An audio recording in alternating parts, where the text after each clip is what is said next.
नमस्कार विद्यार्थी मित्रांनो, मी तुषार चव्हाण पार्थ सायन्स अकॅडमी या यूट्यूब चॅनलवरती आपलं सर्वांचं स्वागत आहे. Reproduction in lower and higher plants या चॅप्टरमध्ये आपण स्टडी केलं. मागच्या लेक्चर्समध्ये मागच्या व्हिडिओमध्ये आपण स्टडी केलं की how double fertilization takes place. What is double fertilization? नक्की डबल फर्टिलायझेशन आहे काय आणि डबल फर्टिलायझेशन कशा पद्धतीनं फ्लावरिंग प्लांट्समध्ये अँजिओस्पर्मिक प्लांट्समध्ये अतिशय महत्त्वाचा रोल प्ले करतं in the process of reproduction. Now why it is known as double fertilization? त्याला डबल फर्टिलायझेशन का म्हटलं जातं? Because the pollen grain carry 2 male gametes. Pollen grain जो आहे हा 2 मेल गॅमेट्स घेऊन येतो and both the 2 male gametes are utilized in the process of reproduction, in the process of fertilization. So this process is known as double fertilization. दोन्हीच्या दोन्ही mail gamete घेऊन येतो आणि दोनही मेल गॅमेट त्या ठिकाणी युटिलाइज होतात, वापरले जातात आणि म्हणून आपण त्याला म्हणतो double fertilization. The first male gamete fuse with the female gamete which is present at the micropylar end of the embryo sac. embryo sac च्या micropylar end ला जे फिमेल गॅमेट असतो त्या फिमेल गॅमेट बरोबर पहिला मेल गॅमेटचं fusion होतं and leads to formation of zygote and the second male gamete goes to the central of the embryo sac. Centre of the embryo sac central पोझिशनला जातो, सेंटरला जातो अँड वेअर द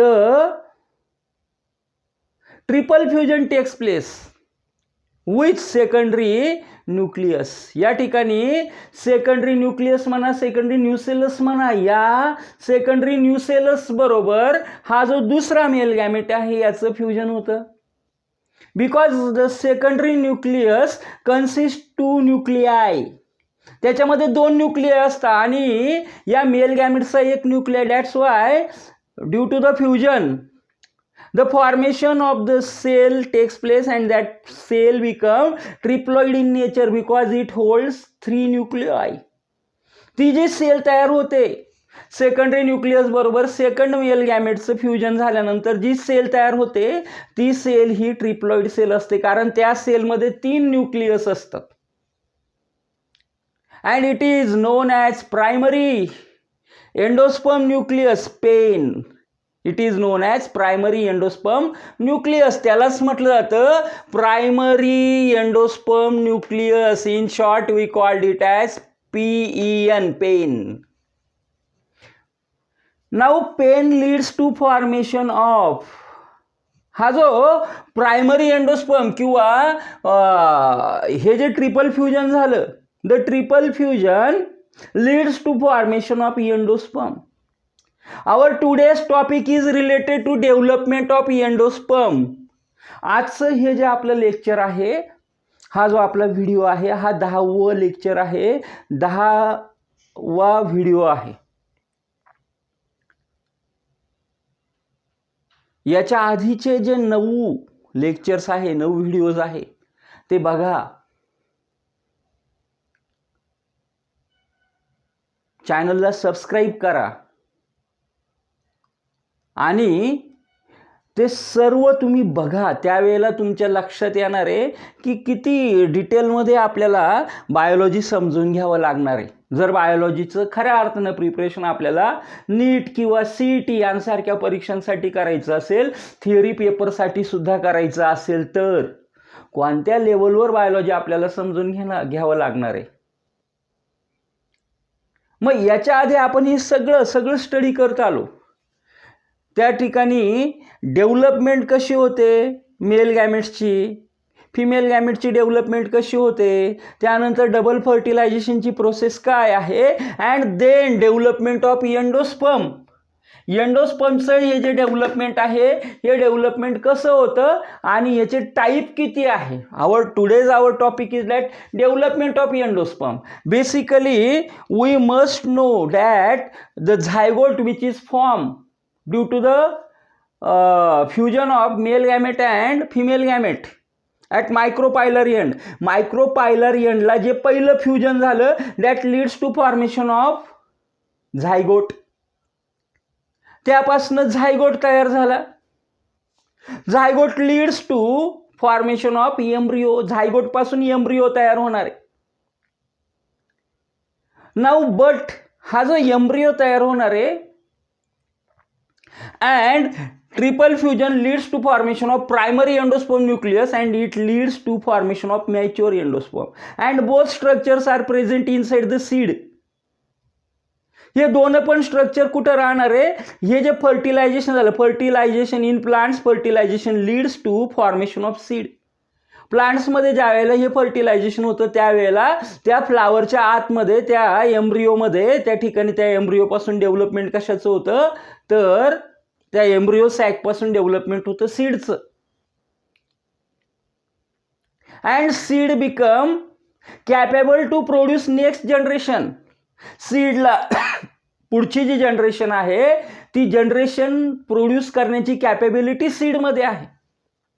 हे जे सीड आहे it requires in the nature the seed requires the process of germination for the formation of new plantlet.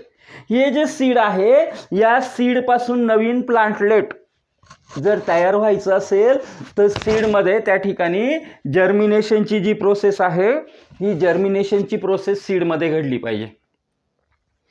For the germination the seed required adequate quantity of water, soil and nutritional substances, minerals. हे जे seed आहे या सीडला जर germinate व्हायचं असेल तर त्याला adequate क्वांटिटीमध्ये वॉटर पाहिजे, पाणी पाहिजे. त्याला सॉईल पाहिजे. नुसतं पाणी असून चालणार नाही. त्याला त्याबरोबर सॉईल पण पाहिजे, पाणी पण पाहिजे आणि त्याचबरोबर त्या पाण्यामध्ये डिझॉल्व असलेले सॉईलमध्ये डिझॉल्व किंवा सॉईलमध्ये असणारे मिनरल्सची सुद्धा त्याला गरज आहे. न्यूट्रिशनची सुद्धा त्याला गरज आहे. मग मिनरल्स त्याला सॉईलमधून मिळाले, त्यानंतर वॉटर मिळालं, सॉईल मिळालं, पण हे जे न्यूट्रिशन आहे हे न्यूट्रिशन त्याला मिळणार कुठून? कारण त्याच्या आतमध्ये जो एम्ब्रिओ आहे, embryo can capable to arise as a new plantlet. एम्ब्रिओपासून नवीन प्लांटलेट तयार होणार आहे, पण ज्या वेळेला जर्मिनेशन होणार आहे त्यावेळेला हे सीड जमिनीच्या खाली असणार आहे. When the seed become inside the soil, deeply immersed in the soil, then how the metabolic activity become restart. त्या ठिकाणी या ज्या मेटाबॉलिक ऍक्टिव्हिटी आहे ह्या पुन्हा सुरू कशा होणार? मग यासाठी त्याला पाण्याची गरज आहे. When the water become getting by the seed the cells become activated. ठीक आहे, सेल ऍक्टिव्हेटेड झाल्या, काही प्रॉब्लेम नाही, पण कोणत्याही प्रोसेसला, कोणत्याही सेल्युलर रिॲक्शनला एनर्जीची गरज आहे. Each and every cellular reaction is associated with the expenditure of the energy and that's why from where the energy become getting from. Energy जी आहे ही एनर्जी कुठून मिळणार आहे याला? ही जी एनर्जी आहे that energy become provided by the endosperm. ही जी एनर्जी आहे, because seed having two main parts, embryo and endosperm. सीडमध्ये दोन महत्त्वाचे पार्ट हे लक्षात घ्या आधी. एम्ब्रिओ पहिलं मेल गॅमेट आणि जे फिमेल गॅमेट याचं फ्युजन होऊन झायगोट तयार होती. तो झायगोट पुढे एम्ब्रिओमध्ये ज्यावेळेला सीडचं डेव्हलपमेंट होतं त्यावेळेला झायगोट एम्ब्रिओमध्ये कन्वर्ट होतो. आणि triple fusion, second male gamete and secondary nucleus यांचं फ्युजन होऊन ज्या वेळेला ट्रिपल फ्युजन होतं आणि जी सेल तयार होणार आहे त्या सेलला आपण प्रायमरी एंडोस्पर्म न्यूक्लियस म्हटलं. It leads to formation of endosperm. Endosperm is nothing but nutritive tissues. Endosperm is made up of nutritive tissues. Endosperm काय आहे? एंडोस्पर्ममध्ये ज्या टिश्यूज आहे त्या न्यूट्रिटिव्ह टिश्यूज आहे. न्यूट्रिशनला होल्ड करणाऱ्या टिश्यूज आहे, ग्लुकोजला होल्ड करणारे टिश्यूज आहे. That's Y during the germination ज्या वेळेला जर्मिनेशन होणार आहे त्यावेळेला एम्ब्रियो त्याचं काम करणार आहे. Formation of plumule and radicle means development of plumule leads to formation of shoot and development of radicle leads to formation of root. Root shoot तिथं फॉर्मेशन त्याचं होणार आहे, याचं हे जबाबदारी आहे एम्ब्रियोची. एम्ब्रियो त्याचं काम बरोबर करणार आहे. पण हे काम करण्यासाठी, कारण आता त्यावेळेला तो सीड जमिनीच्या खाली आहे, त्याच्यामध्ये फोटोसिंथेसिस होऊ शकत नाही, त्याला एनर्जी पाहिजे, त्याला एटीपी पाहिजे, त्याला एनर्जीच्या एक्सपेंडिचरची गरज आहे. ही एनर्जी प्रोव्हाइड करण्याचं काम त्यावेळेला न्यूट्रिटिव्ह टिश्यूज करतात. The nutritive tissue while getting absorption, while getting water, they absorb the water under the soil surface and then the endospermic tissues become activate. And when the endospermic tissues become activated, they supply, they provide energy to the developing for the development of the plumule and radicle to the embryo. एम्ब्रियोला energy provide करताय की ज्यामुळं एम्ब्रियोमधनं प्लुमुल आणि रॅडिकलचं त्या ठिकाणी growth होऊ शकेल. प्लुमुल आणि रॅडिकलमध्ये त्या ठिकाणी मायटोसिसची प्रोसेस कंटिन्यू, त्या ठिकाणी स्पीडली सेल डिव्हिजन पॉसिबल होऊ शकेल. याच्यासाठी एनर्जी प्रोव्हाइड करण्याचं काम कोण करतं? एंडोस्पर्म करतो. That's why endosperm become provide nutrition to the germinating seed. This is the role, this is the function of endosperm. पहिल्यांदा तर एंडोस्पर्मचं डेव्हलपमेंट कसं होतं त्याच्या आधी आपल्याला हेच माहिती पाहिजे की एंडोस्पर्मचा रोल काय आहे सीडमध्ये. Endosperm become related to to supply the energy to the developing seed during the process of germination. जर्मिनेशनच्या प्रोसेसमध्ये डेव्हलपिंग सीडला त्या ठिकाणी काय प्रोव्हाइड करायचंय? एनर्जी प्रोव्हाइड करायची. That is the function of the endosperm. So development of the endosperm, the triploid primary endosperm nucleus. ज्या वेळेला fusion झालं secondary nucleus आणि सेकंड मेल गॅमेट, त्यावेळेला तयार होणारी जी काही सेल आहे, मी तुम्हाला मागाशी पण सांगितलं, the fusion in between during the double fertilization, the fusion in between secondary nucleus and second male gamete is called as triple fusion. त्याला आपण ट्रिपल फ्युजन असं म्हणतो. आणि this triple fusion leads to formation of a unique cell that become triploid cell because it consists 3 nucleus. That's why here the triploid primary endosperm nucleus. आणि म्हणून primary endosperm nucleus जो असतो तो triploid नेचरचा असतो. आणि म्हणून इथं असं म्हटलं आपण की the triploid primary endosperm nucleus repeatedly म्हणजे पुन्हा पुन्हा डिवाइड्स मायटोटिकली. मग शब्द काय वापरला? मायटोटिकली. बरेच विद्यार्थी कन्फ्यूज होतात मिओटिकली आणि मायटोटिकली या दोन शब्दांमध्ये. Mitotically means mitosis and mitosis takes place in the somatic cell. In the germinative cell meiosis takes place. Germinative cell तयार व्हायची असेल त्यावेळेला मिओसिस होणं गरजेचं असतं. पण ज्यावेळेला सोमॅटिक सेल आहे त्यावेळेला सोमॅटिक सेलमध्ये मायटोसिस होतं. ही जे ट्रिपल फ्युजन पासून तयार होणारी ट्रिप्लॉइड सेल आहे किंवा ट्रिप्लॉइड प्रायमरी एंडोस्पर्म न्यूक्लियस आहे हा सोमॅटिक आहे. त्याचबरोबर इथं तयार होणारा हा जो काही झायगोट आहे हा झायगोट सुद्धा काय आहे? तो सुद्धा सोमॅटिक आहे. आता कारण या ठिकाणी डबल फर्टिलायझेशन होऊन गेलेलं आहे आणि आता इथून पुढे जे फॉर्मेशन होणार एम्ब्रियोचं फॉर्मेशन होईल, प्लांटलेट तयार होईल, म्हणजे ऑर्गन सिस्टीम तयार होणार आहे. म्हणून या सगळ्या सेल्स ज्या आहे या cells they are somatic cell. The triploid primary endosperm nucleus repeatedly divides mitotically means mitosis to form nutritive tissue. आणि मायटोसिस होऊन या ठिकाणी म्हणजे मायटोसिसमध्ये फायनल प्रॉडक्ट किती असतं, फायनल डॉटर सेल्स किती असतात? 2 आपल्याला माहिती आहे. मग रिपीटेडली म्हणजे पुन्हा पुन्हा वेगानं मायटोसिस होतं टू फॉर्म न्यूट्रिटिव्ह टिश्यू. आणि ज्या टिश्यूज तयार होतात then the tissues are known as nutritive tissue and this formation is known as endosperm. या न्यूट्रिटिव्ह टिश्यूज फॉर्म होण्याच्या प्रोसेसला the formation of nutritive tissue from the triploid primary endosperm is known as endosperm. त्याला endosperm असं म्हटलं जातं. Now it is the post fertilization change in the ovule.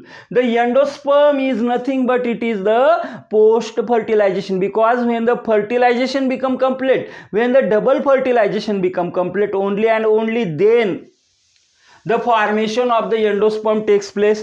त्याच वेळेला फक्त आणि फक्त एंडोस्पर्मचं फॉर्मेशन होतं. अदरवाईज एंडोस्पर्मचं फॉर्मेशन हे होत नाही. अदरवाईज एंडोस्पर्मचं फॉर्मेशन होणार नाही. जर प्रोसेस म्हणजे फर्टिलायझेशन झालं नाही, फर्टिलायझेशनची प्रोसेस इनकम्प्लीट असेल तर त्या ठिकाणी एंडोस्पर्मचं फॉर्मेशन होणार नाही. म्हणून म्हटलं it is the post fertilization. याचा अर्थ काय की फर्टिलायझेशनच्या नंतरचा होणारा बदल आहे. इन द ओव्ह्यूलमध्ये होणारा म्हणजेच त्या ठिकाणी एम्ब्रियो सॅकमध्ये होणारा हा बदल आहे. The embryo and endosperm develop simultaneously. म्हणून मी तुम्हाला सांगितलं की the zygote leads to formation of the embryo.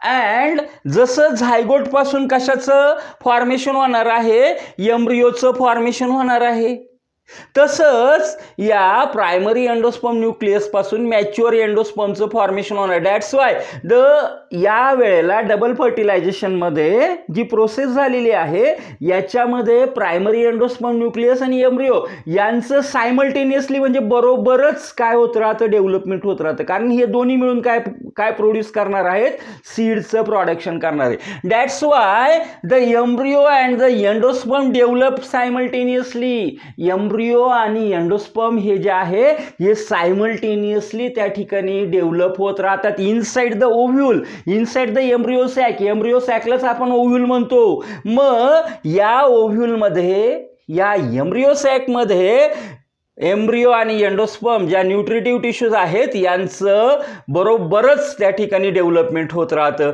On the basis of mode of development. मग डेव्हलपमेंट होण्याचे सुद्धा वेगवेगळे प्रकार आहे, वेगवेगळे मोड आहे. On the basis of development, mode of development of development of the endosperm, there are 3 main types of the endosperm. या पूर्ण प्रोसेसमध्ये एंडोस्पर्म डेव्हलप होण्याची मेथड कोणती आहे, एंडोस्पर्म नक्की कोणत्या वेने, कोणत्या पाथने डेव्हलप होतोय, कोणत्या मोडने डेव्हलप होतोय, त्याच्या बेसिसवर एंडोस्पर्मचे 3 टाईप केले जातात. The endosperm is majorly divided into 3 types. The first one, पहिला आहे न्यूक्लिअर टाईप, दुसरा आहे सेल्युलर टाईप, तिसरा आहे हॅलोबियल टाईप.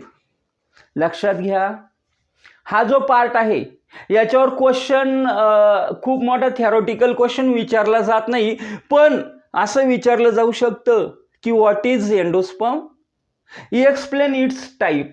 2 मार्कासाठी या, त्यामध्ये 1 मार्काला एंडोस्पर्मची तुम्हाला डेफिनेशन लिहायची आहे आणि 2 मार्कांसाठी त्याच्यामध्ये जो 1 मार्क शिल्लक राहतो त्याच्यामध्ये तुम्हाला त्याचे जे टाईप आहे त्याचे एनलिस्ट करायचे. तुम्हाला ते 3 टाईप खाली लिहायचे एका पाठोपाठ एक. यापेक्षा मोठा क्वेश्चन या टॉपिकवर तयार होत नाही, तरी आपल्याला अंडरस्टँडिंग असणं गरजेचं आहे. मग हा जो एंडोस्पर्म आहे, हा एंडोस्पर्म कसा तयार होतो, ट्रिप्लॉइड टिश्यू पासून, ट्रिप्लॉइड सेल पासून.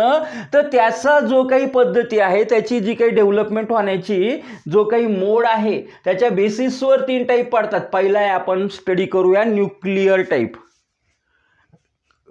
पहिला टाईप आहे. आता हा जो न्यूक्लिअर टाईप आहे, it is the most common type which is found in the angiospermic plant. जास्तीत जास्त एंजिओस्पर्मिक प्लांट्समध्ये सापडणारा हा टाईप आहे. It is the most common, अतिशय जास्त कॉमन असा हा टाईप आहे. म्हणून या ठिकाणी हा अनकॉमन नाहीये. हा तुम्ही ऑलमोस्ट सहजपणे कोणतीही स्पेसिस सिलेक्ट केली तरी तुम्हाला मे बी पॉसिबिलिटी जास्त राहणार आहे की न्यूक्लिअर टाईपचं एंडोस्पर्मिक फॉर्मेशन दिसणार आहे. यामध्ये काय होतं, where primary endosperm nucleus that is triploid in nature repeatedly divides mitotically. Same या डेफिनेशन बरोबर चालणार आहे.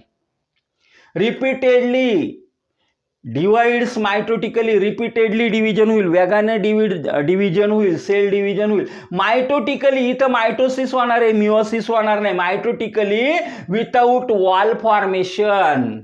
या ठिकाणी इतक्या वेगानं त्या पूर्ण प्रोसेसमध्ये मायटोसिस होणार आहे की डॉटर सेलमध्ये वॉलचं फॉर्मेशन सुद्धा होणार आहे.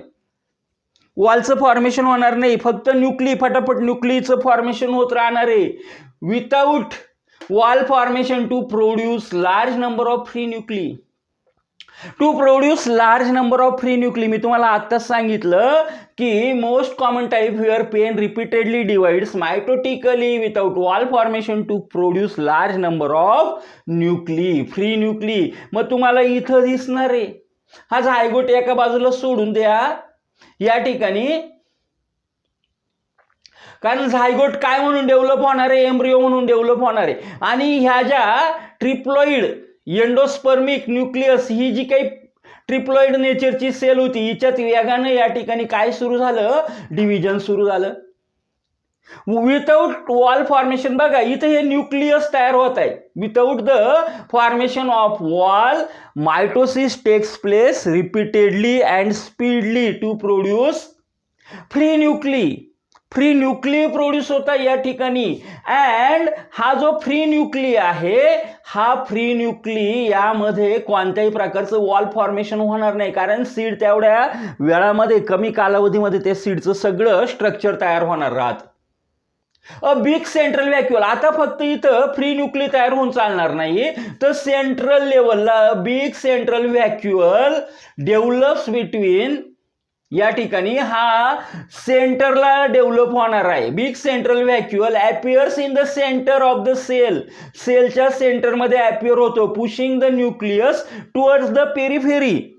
अ big central vacuole appears on the centre of the cell, push the nuclei periphery. म्हणजे हा काय करतोय, हा तयार होणाऱ्या नवीन न्यूक्लियला इकडे पेरिफेरी म्हणजे काय की त्याच्या साईडला या पूर्ण ओव्ह्यूलच्या त्या ठिकाणी कॉर्नरच्या किंवा जी काही वॉल आहे इंटॅग्युमेंटची जी साईड असेल त्या बाजूला लोटण्याचं काम करतोय. आणि म्हणून म्हटलं a big central vacuole appears in the centre of the cell pushing the nuclei towards the periphery. Periphery म्हणजे हा साईडचा भाग. लॅटर, आता इथपर्यंत झालं. आता झायगोट पासून एम्ब्रिओ डेव्हलप होणार आहे अल्टिमेटली, आणि या एंडोस्पर्मिक न्यूक्ली पासून या ठिकाणी एंडोस्पर्मिक टिश्यू म्हणजेच न्यूट्रिटिव्ह टिश्यू तयार होणार आहे.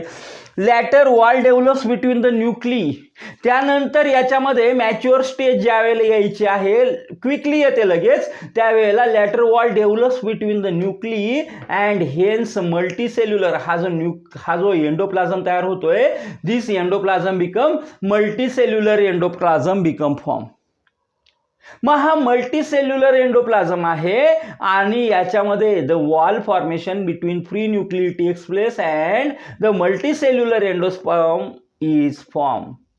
The best example which plants become generally follow this method that become wheat, sunflower, coconut etcetera. म्हणजे या ठिकाणी गव्हाचं असेल, गव्हामध्ये होणारं असेल, सनफ्लावर सूर्यफुलामध्ये होणारं असेल, किंवा त्याचबरोबर कोकोनट म्हणजेच त्या ठिकाणी नारळामध्ये होणारं असेल, तर या एंजिओस्पर्मिक प्लांटमध्ये जे काही एंडोस्पर्मचं फॉर्मेशन आहे दॅट इज न्यूक्लिअर टाईप.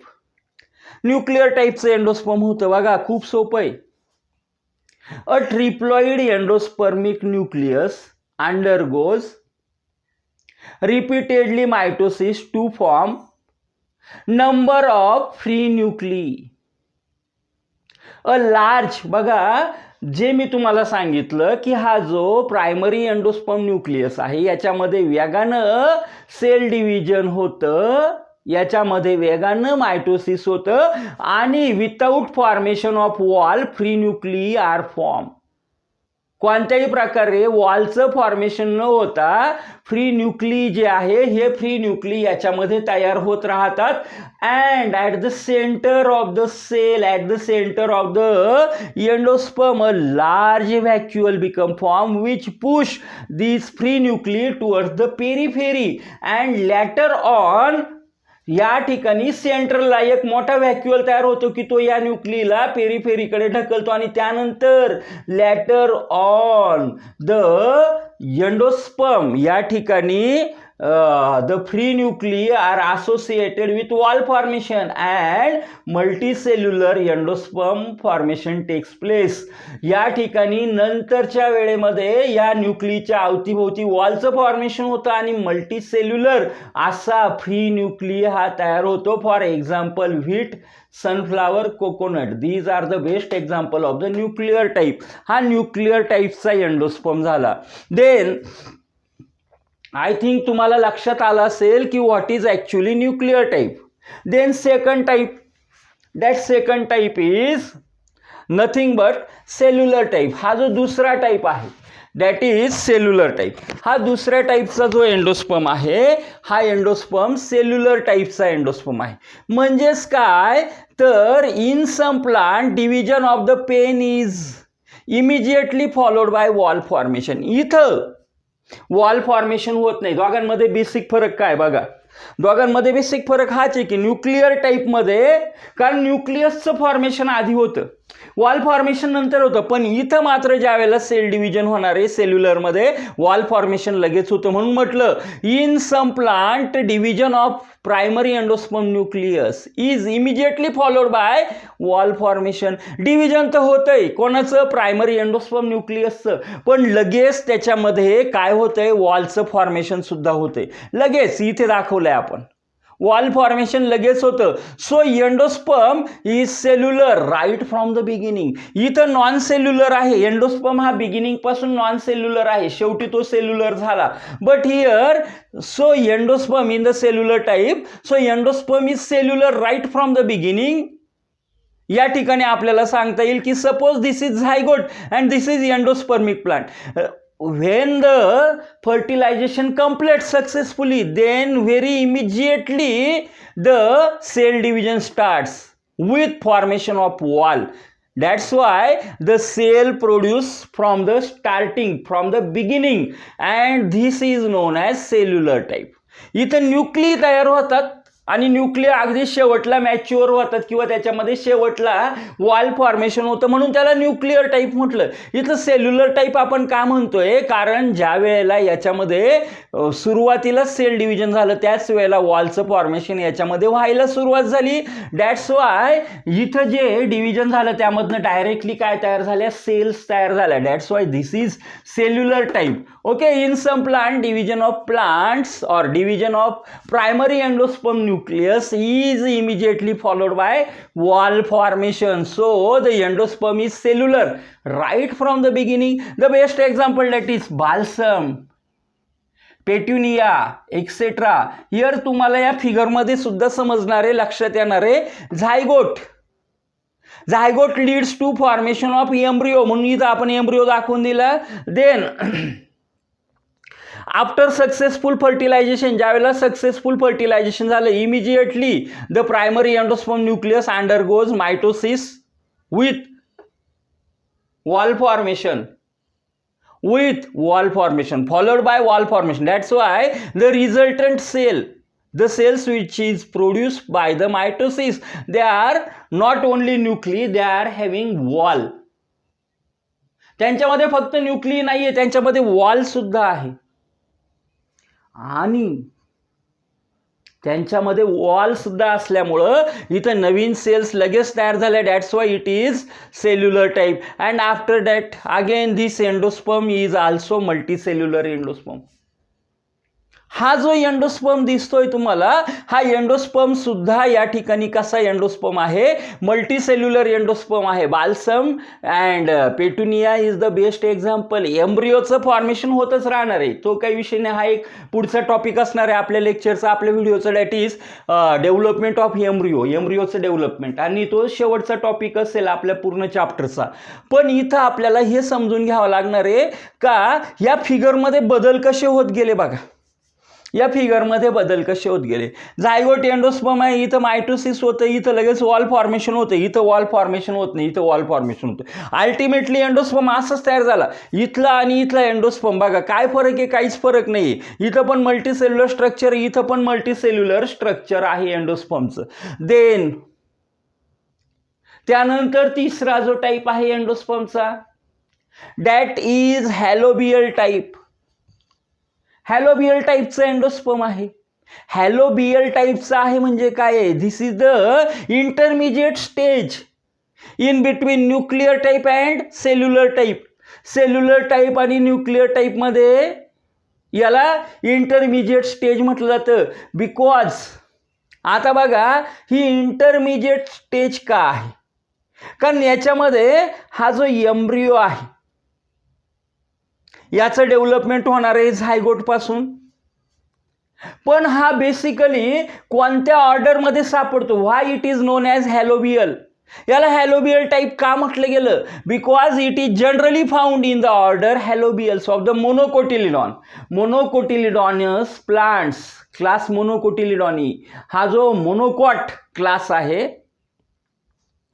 या मोनोकॉट क्लासमध्ये जी हेलोबियल्स ऑर्डर आहे, या हेलोबियल ऑर्डरच्या प्रत्येक स्पीसीजमध्ये तुम्हाला या पद्धतीचं एंडोस्पर्मिक फॉर्मेशन सापडणार आहे. Helobial type generally occur in order helobiales of the monocotyledons. First आता बघा याच्यामध्ये सुद्धा cell division. Zygote as it is आहे, झायगोटपासून एम्ब्रिओ तयार होणार आहे ॲज इट इज, त्याच्यामध्ये काही वेगळं होणारच नाही, एम्ब्रिओस तयार होणार आहे तिथून. First division of the primary endosperm nucleus. मग ही जी काही प्रायमरी एंडोस्पर्म न्यूक्लियसमध्ये होणारी पहिली जी डिव्हिजन असणार आहे, followed by transverse wall formation. या ठिकाणी ट्रान्सवर्स वॉलचं फॉर्मेशन होणार. बघा या ठिकाणी ही वॉल अँड इथं तुम्हाला वॉलचं फॉर्मेशन दिसणार नाही, इथं तुम्हाला ट्रान्सवर्स वॉल लार्ज वॉलचं फॉर्मेशन दिसणार नाही, पण इथं मात्र वॉलचं फॉर्मेशन झालं. And this lead to formation of two cells, a larger cell and a smaller cell. आणि ह्या ज्या ही जी काही वॉलचं फॉर्मेशन झालं, ट्रान्सवर्स वॉलचं फॉर्मेशन झालं, त्याच्यामुळे दोन प्रकारच्या सेल्स तयार झाल्या. पहिली सेल आहे त्या ठिकाणी, पहिली जी सेल तयार झाली, that cell become large cell and second cell, that cell become small cell. Large cell आणि स्मॉल सेल अशा दोन सेल तयार झाल्या. And the smaller cell is called as chalazal cell. याला चलाझल सेल म्हटलं गेलं. Smaller cell is called as chalazal cell. And the larger cell is known as micropylar cell. या ठिकाणी जी लार्जर सेल आहे, या लार्जर सेलला म्हटलं गेलं मायक्रोपायलर सेल. लार्जर सेल जी आहे ती मायक्रोपायलर सेल आहे. It is the intermediate between cellular and nuclear type. हे कारण या ठिकाणी काय होतंय, आधी फॉर्मेशन झालं, वॉलचं फॉर्मेशन झालं आणि त्याच्याने दोन वेगवेगळ्या सेल्स तयार झाल्या, ट्रान्सवर्स वॉल तयार झाली. That's why it is the intermediate between cellular and nuclear type. Cellular आणि न्यूक्लियर टाईपमध्ये हा इंटरमिजिएट रोल प्ले करतो. And the best example that become Asphodelus. Asphodelus is the best example of the helobial type of the formation of endosperm. Halobial type endosperm is the intermediate stage in between cellular and nuclear type. These are the types of the endosperm. On the basis of mode of formation, त्यांच्यामध्ये कशा पद्धतीनं formation होतंय, कशा पद्धतीनं त्यांच्यामध्ये change होणार आहे किंवा एंडोस्पर्मचं फॉर्मेशन होण्याची मेथड काय. मी तुम्हाला जसं सगळ्यात पहिल्यांदा पण सांगितलं की formation of endosperm is post fertilization method और post fertilization process. Fertilization complete झाल्याशिवाय एंडोस्पर्मचं फॉर्मेशन होत नाही. एंडोस्पर्म हा पोस्ट फर्टिलायझेशन चेंज आहे. दॅट्स वाय हा एंडोस्पर्म कोणापासून तयार होतो, the triploid primary endosperm nucleus repeatedly divides mitotically to form nutritive tissue and this process is known as formation of endosperm and leads to formation of endosperm. It is the post fertilization change in the ovule. Ovule लाच आपण embryo sack पण म्हणतो. ओव्ह्यूलमध्ये होणारा हा post fertilization change आहे. It is nothing but the post fertilization change in the ovule. ओव्ह्यूलमध्ये embryo सॅकमध्ये होणारा हा पोस्ट फर्टिलायझेशन चेंज आहे. Simultaneously inside the embryo sac embryo development takes place as well as endospermic development takes place. असं नाही होत की पहिल्यांदा एंडोस्पर्म डेव्हलप होईल नंतर मग या ठिकाणी एम्ब्रिओ तयार होईल, असं नाही होत. सायमल्टेनियसली बरोबरच दोघांची डेव्हलपमेंट होत राहते. Simultaneously the embryogenesis or formation of embryo and formation of endosperm takes place inside the embryo sac. On the basis of mode of development, the endosperm is divided into three types. The first one, पहिला जो आहे, that is nuclear type. Nuclear type is the most common type which become found in the angiospermic plant. हा अतिशय जास्त महत्त्वाचा आणि common type आहे. हा जास्तीत जास्त कशामध्ये सापडतोय? प्लांट्समध्ये, अँजिओस्पर्मिक प्लांटमध्ये सापडतोय. Where triploid primary endosperm nucleus repeatedly divides mitotically without wall formation. इथं वॉल फॉर्मेशन होत नाही, वेगानं लगेच हा जो ट्रिपल फ्युजन झाला, ट्रिप्लॉइड जी काही सेल आहे ती वेगानं या ठिकाणी काय होते, मायटोसिसमध्ये जाते. वॉल फॉर्मेशन न होता फक्त न्यूक्लियचं फॉर्मेशन करत चालते आणि सेंटरला एक लार्ज व्हॅक्युअल त्या ठिकाणी अपिअर होतो की जो या न्यूक्लियला पेरिफेरीकडे म्हणजे या काठाकडे काय करतो, सेलच्या काठाकडे ढकलतो. Then after completion of formation of nuclei the wall formation takes place. पहिल्यांदा म्हणून की याच्यामध्ये न्यूक्ली डेव्हलप होता म्हणून हा न्यूक्लियर टाईप झाला. Then when development of embryo completes, wall formation in the endospermic cells takes place. या ठिकाणी एंडोस्पर्मिक सेल मध्ये सुद्धा वॉलचं फॉर्मेशन होतं and this is known as mature endosperm. Nothing but फक्त mature endosperm नाही, this is multicellular endosperm. The endospermic tissues provide nutrition to the developing embryo and developing and germinating seed. Germinating seed आणि developing एम्ब्रियोला या काय करणार आहे, nutritive material supply करण्याचं काम करणार आहे.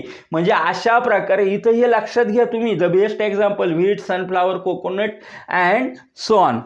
बरेचसे तुम्हाला अँजिओस्पर्मिक प्लांट स्पेसिसमध्ये ह्या पद्धतीचं या टाईपचं न्यूक्लिअर डिव्हिजन सापडणार आहे. सेकंड जो टाईप होता तो होता सेल्युलर टाईप. याच्यामध्ये in some plant division of the primary endosperm nucleus is immediately followed by the wall formation. याच्यामध्ये आधी न्यूक्लिय तयार होता नंतर वॉलचं फॉर्मेशन होतं. इथं फक्त काय होतं, लगेचच्या लगेच मायटोसिस सुरू होतं प्रायमरी एंडोस्पर्म न्यूक्लियसमध्ये आणि मायटोसिस सुरू झाल्यानंतर लगेच सेलचं फॉर्मेशन होतानाच वॉल फॉर्मेशन होतं. म्हणजे कंप्लीट सेलचं डेव्हलपमेंट होतं. That's why in some plant division of the primary endosperm nucleus is immediately followed by wall formation. So the endosperm is cellular right from the beginning. Right from the beginning म्हणजे लगेचच्या लगेच पहिल्यापासून हा जो endosperm आहे हा endosperm काय असतो या ठिकाणी. So the endosperm is cellular. हा पहिल्यापासून सेल्युलर असलेला एंडोस्पर्म आहे. And after that when the embryo development completes, the endosperm become mature and it is again multicellular endosperm. Multicellular structure या ठिकाणी तयार होतं एंडोस्पर्मचं. Best example balsam, then petunia. Then तिसरा टाईप जो आहे तो आहे helobial type. It become found in the order helobiales of the monocot. तुम्हाला माहिती आहे angiospermic plants become divided into 2 classes. Angiospermic plant हे 2 क्लासमध्ये डिवाइड केले जातात. त्यामध्ये पहिला क्लास आहे that become dicotyledonous and second class that become monocotyledonous किंवा मोनोकोटिलिडॉनी.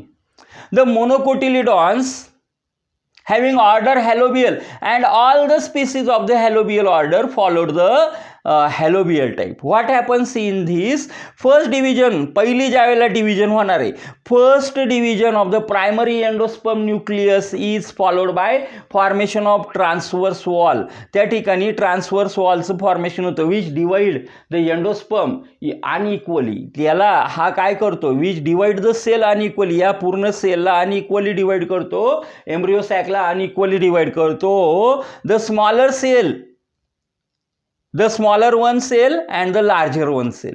The smaller cell is called as chalazal cell while the larger cell is called as micropylar cell. It is the intermediate between cellular and nuclear type. हा जो helobial type आहे हा या cellular आणि या nuclear type मध्ये काय आहे, इंटरमिजिएट रोल प्ले करतो. That's why it is helobial type. And तुम्हाला याच्यामध्ये विचारलं जाईल नीटमध्ये किंवा सीईटीला, which type of the endosperm play an intermediate role in the nuclear and cellular type. कोणत्या टाईपचा एंडोस्पर्म हा इंटरमिजिएट रोल प्ले करतो न्यूक्लिअर आणि सेल्युलर टाईपमध्ये. त्यावेळेला आपल्याला क्लिअर पाहिजे हॅलोबियल टाईप जो आहे हा helobial type become play an intermediate role in between nuclear type and cellular type of endosperm. मग तिथे 4 ऑप्शन असणार आहे. पहिलं राहील न्यूक्लिअर टाईप, दुसरं राहील सेल्युलर टाईप, तिसरं राहील हॅलोबियल टाईप आणि चौथा राहील काहीतरी वेगळाच राहील एम्ब्रिओ टाईप. त्यावेळेला आपल्याला क्लिअर उत्तर माहिती पाहिजे. This is how the development of the endosperm takes place. हे होतं एंडोस्पर्मची डेव्हलपमेंट कशी होते. आणि what is significance of the endosperm. एंडोस्पर्मचं सिग्निफिकन्स काय आहे. Endosperm provide the nutrition, the energy to the germinating seed and embryo आणि जर्मिनेटिंग सीडला या ठिकाणी हा जो एंडोस्पर्म आहे म्हणजेच एंडोस्पर्मिक जे टिश्यू आहे, this endospermic tissue provides the nutrition, provides the energy आणि न्यूट्रिशन. एम्ब्रियोला काय करतात, न्यूट्रिशन देतात आणि सीड जर्मिनेशनसाठी एनर्जी प्रोव्हाइड करून देतात. This is one of the very important function of the endosperm. हे एंडोस्पर्मचं अतिशय जास्त इम्पॉर्टंट फंक्शन आहे. जर डेव्हलपिंग सीडला एनर्जीच प्रोव्हाइड झाली नसती तर प्लांट किंगडम एवढा डेव्हलप झाला नसता, कारण सीडचं जर्मिनेशनच झालं नसतं. पण असं होत नाही. नेचर इज सुप्रीम, निसर्ग सुप्रीम आहे आणि निसर्गाने सगळ्यांसाठी सगळ्या ॲडजस्टमेंट करून ठेवलेल्या आहे निसर्गामध्ये. That's why endosperm supplies the nutrition to the developing embryo and it supplies energy during the germination of the seed. सीडचं जर्मिनेशन होताना एनर्जी सप्लाय करण्याचं काम हा एंडोस्पर्म करतो. कायम लक्षात ठेवा, एंडोस्पर्म हा कोणापासून फॉर्म होतो. ट्रिपल फ्युजनची जी प्रोसेस आहे त्या ट्रिपल फ्युजनमुळे तयार होणार. ट्रिपल फ्युजनची प्रोसेस काय, secondary male gamete fuse with the secondary nucleus. Secondary न्यूक्लियसमध्ये ऑलरेडी 2 न्यूक्लिय आणि मेल गॅमेटचा सेकंड मेल गॅमेटचा 1 न्यूक्ली, म्हणजे तयार होणारी जी सेल आहे तिच्यामध्ये 3 न्यूक्लिय आहे. म्हणून तो झाला ट्रिपल फ्युजन. आणि त्याला आपण ट्रिप्लॉइड न्यूक्लियस म्हणतो, ट्रिप्लॉइड सेल म्हणतो. या ट्रिप्लॉइड सेललाच आपण म्हणतो प्रायमरी एंडोस्पर्मिक न्यूक्लियस. आणि हा जो प्रायमरी एंडोस्पर्मिक न्यूक्लियस आहे या प्रायमरी एंडोस्पर्मिक न्यूक्लियस पासून या ठिकाणी एंडोस्पर्मचं फॉर्मेशन होणार आहे. The formation of the endosperm takes place from the triploid primary endospermic nucleus. हे आपल्याला माहिती पाहिजे. हे तुम्हाला बेसिकली विद्यार्थी मित्रांनो कुठे विचारलं जातं. These all questions are ask you in the CET examination, in the NEET examination. नीट सारखी एक्झाम असेल, CET सारखी एक्झाम असेल किंवा NDA सारखी एक्झाम असेल, ज्या ठिकाणी तुम्हाला कॉम्पिटिटिव्ह एक्झाम द्यायची, ज्या ठिकाणी तुम्हाला ऑब्जेक्टिव्ह एक्झाम द्यायची आहे, जिथं 1 क्वेश्चन असणार आहे आणि 4 आन्सर त्याचे उत्तरं तुम्हाला ऑप्शनमध्ये दिलेले असणार आहे. मग असं जे एक्झामचं नेचर आहे त्याच्यामध्ये हे क्वेश्चन विचारलं जातात. आणि ज्या वेळेला अशा पद्धतीने क्वेश्चन विचारले जातात त्यावेळेला आपल्याला 100% माहिती पाहिजे की याचं उत्तर हेच आहे, नाही तर आपण निगेटिव्ह मार्किंगमध्ये फसतो. आपल्याला वाटतं आपण उत्तर बरोबर लिहिलं, पण उत्तर बरोबर नसतं. आपले मार्क्स निगेटिव्हमध्ये जायला सुरुवात होते. आणि म्हणून लक्षात घ्या, if you want to crack these exams, तुम्हाला जर या एक्झाम्स क्रॅक करायच्या आहे, then you must study the subject properly from the basics. तुम्हाला त्या सब्जेक्टचं बेसिक्स जे आहे हे बेसिक कंप्लीट करणं गरजेचं आहे. तुम्हाला बेसिक अंडरस्टँडिंग जर असेल तरच तुम्हाला त्याच्याशी रिलेटेड जे काही ऑब्जेक्टिव्ह आहे, जे काही मल्टिपल चॉईस क्वेश्चन्स आहे ते तुम्हाला इझिली सॉल्व्ह करता येतील आणि कॉन्फिडंटली सॉल्व्ह करता येतील. तुम्हाला माहिती की याचं उत्तर हेच आहे, अदरवाईज येणार नाही. म्हणून आपला जो फोकस आहे, लक्षात घ्या, हे सगळं जे आहे हे आपण बेसिक्सवर फोकस करतोय. आपला फोकस काय आहे की तुमची जर थिअरी पॉवरफुल असेल, थिअरीवर तुमची कमांड असेल तर तुम्हाला ऑब्जेक्टिव्ह अवघड जात नाही. बरेचसे विद्यार्थी काय करतात की 12वीची एक्झाम झाल्यानंतर नीट परीक्षेला किंवा CET परीक्षेला किंवा NDAच्या प्रिपरेशनला सुरुवात करतात. शक्य नाही. 2 आणि 3 महिने राहतात सुट्ट्यांचा कालावधी. त्याच्यामध्ये 3 महिन्यामध्ये आपण कुठं आपलं पूर्ण ज्या सिलेबसला आपल्याला शिकण्यासाठी 2 वर्षाचा कालावधी लागला, पूर्ण ज्युनियर कॉलेजचे 2 वर्ष आपण जे बायोलॉजी शिकलं, जे फिजिक्स शिकलं, जे केमिस्ट्री शिकलं, त्याला आपल्याला 2 महिन्यात रिवाईज करायचं आहे. बेसिकली त्या 2 वर्षात आपण काय करतो की बेसिक कन्सेप्टवर फोकस करत नाही, प्रॉपरली आपला स्टडी होत नाही, थिअरी आपली पक्की होत नाही आणि 2 महिन्यामध्ये आपल्याला वाटतं की सुट्ट्यांच्या 2 महिन्यामध्ये आपण पुन्हा पूर्णच्या पूर्ण नीटचं प्रिपरेशन करून टाकू, पूर्णच्या पूर्ण CETचं प्रिपरेशन करून टाकू. पण असं होत नाही. 2 महिन्यामध्ये तुमचा त्या ठिकाणी स्टडी पूर्ण होत नाही आणि स्टडी पूर्ण होत नाही म्हणजेच तुम्हाला फेल्युअर येण्याचे चान्सेस वाढतात, तुम्हाला कमी मार्क्स येण्याचे चान्सेस वाढतात. म्हणून ज्याने 11वी आणि 12वीला कंटिन्युअसली अभ्यास करतानाच थिअरी पक्की केली, ज्याचं बेसिक कंप्लीट झालं, त्यालाच या परीक्षा सोप्या जातात. आणि म्हणून मी तुम्हाला पुन्हा पुन्हा सांगत राहतो, थिअरी पक्की करा, बेसिक्स कंप्लीट करा आणि ते कंप्लीट करण्यासाठी हे जे आपण एवढं एक्सप्लेनेशन त्याचं बघतो, अगदी डीपमध्ये छोटे मोठे पॉईंट काहीच आपण सोडत नाही, हे सगळं तुम्हाला बघणं गरजेचं आहे, तुम्हाला ऐकणं गरजेचं आहे. त्यासाठी पुन्हा पुन्हा ऐका. वाचायला कधी कधी होतं असं की वाचण्यापेक्षा वाचायला कंटाळा येतो, त्यापेक्षा ऐकून लक्षात राहतं तर ऐका. तुम्ही आपले मागचे व्हिडिओ पडलेले आहेत, हे व्हिडिओ सुद्धा तुम्ही एकदा ऐका, रिपीट ऐका, जेणेकरून तुमची थिअरी पक्की होईल. हे खूप महत्त्वाचं आहे. थिअरी पक्की झाली तरच तुमचं नीट, तरच तुमचं CET याच्यामध्ये चांगला स्कोर येणार आहे. पुन्हा सांगतो, हे वर्ष जे असतं आपलं 12वीचं 12th सायन्सचं, this year is very important in your life. तुमच्या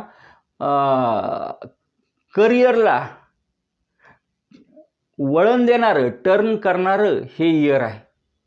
आणि म्हणून फोकस करा अभ्यासावर, म्हणून लक्ष केंद्रित करा अभ्यासावर.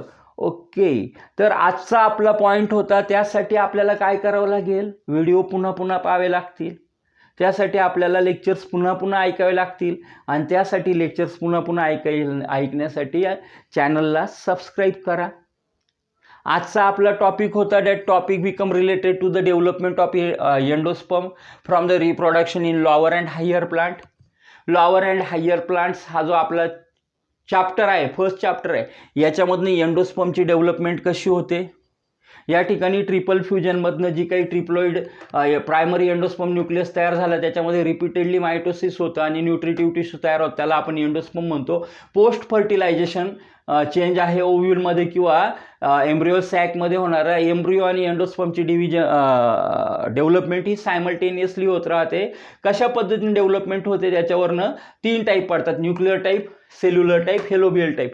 न्यूक्लिअर टाईप हा कॉमन टाईप आहे. याच्यामध्ये रिपीटेडली वेगानं त्या ठिकाणी काय होतं, न्यूक्लिय तयार होता, मायटोसिस होतं, न्यूक्लिय तयार होतात without cell wall formation. Cell वॉलचं फॉर्मेशन होत नाही, सेंटरला मोठा व्हॅक्युअल तयार होतो आणि तो या न्यूक्लियला पेरिफेरीकडे ढकलतो. देन ज्यावेळेला एम्ब्रिओचं डेव्हलपमेंट कंप्लीट होतं त्यावेळेला सेल वॉलचं फॉर्मेशन होतं या न्यूक्लियभोवती. हा जो व्हॅक्युअल आहे हा डिसॅपियर होतो आणि मल्टीसेल्युलर एंडोस्पर्म हा तयार होतो.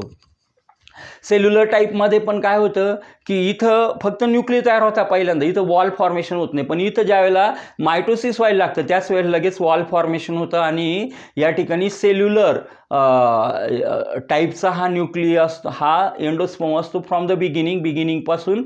इकडे एक्झाम्पल आहे व्हीट, सनफ्लावर, कोकोनट, इथे एक्झाम्पल आहे बाल्सम, पेटुनिया. आणि या ठिकाणी हा जो सेल्युलर टाईपचा न्यूक्लिय तयार झाला किंवा वॉल फॉर्मेशनसह ही जी काही सेल तयार झाली, ज्या वेळेला हा एंडोस्पर्म कंप्लीट डेव्हलप होतो त्यावेळेला इट बिकम मल्टीसेल्युलर. तिसरा आहे हेलोबियल टाईप. हा हेलोबियल ऑर्डरमध्ये सापडतो मोनोकोटिलिडॉन्सच्या, की याच्यामध्ये ट्रान्सवर्स वॉलचं फॉर्मेशन होतं सेल डिव्हिजनच्या वेळेला आणि इक्वली सेल डिव्हिजन होतं. स्मॉलर सेल जी असते त्या सेलला आपण चलाजल सेल म्हणतो, लार्जर सेलला आपण मायक्रोपायलर सेल म्हणतो. It is the intermediate between cellular and nuclear type. Cellular आणि न्यूक्लियर टाईपमधला हा काय आहे, इंटरमिजिएट आहे. The best example that become Asphodelus हे त्याचं बेस्ट एक्झाम्पल आहे. इन द नेक्स्ट लेक्चर, पुढच्या लेक्चरमध्ये आपल्याला डेव्हलपमेंट ऑफ एम्ब्रिओ, कारण आता एंडोस्पर्म झाला, आता इथं बघा एम्ब्रिओ आणि एम्ब्रिओ, हा जो एम्ब्रिओचं डेव्हलपमेंट आहे हा डेव्हलपमेंटचा पुढचा आपलं टॉपिक असणार आहे. पुढच्या व्हिडिओमध्ये आपण लवकरच हा जो टॉपिक आहे हा टॉपिक समजून घेणार आहोत, that is development of the embryo. Okay, आजचं लेक्चर आपण इथेच थांबूया. तोपर्यंत पुन्हा आपण व्हिडिओ ऐकू, पुन्हा समजून घेऊ. आणि सगळ्यात महत्त्वाचं की आजचा व्हिडिओ मी इथे थांबवतो. Thanks for watching this video. Thanks to all of you. Have a nice day to all of you. Thank you.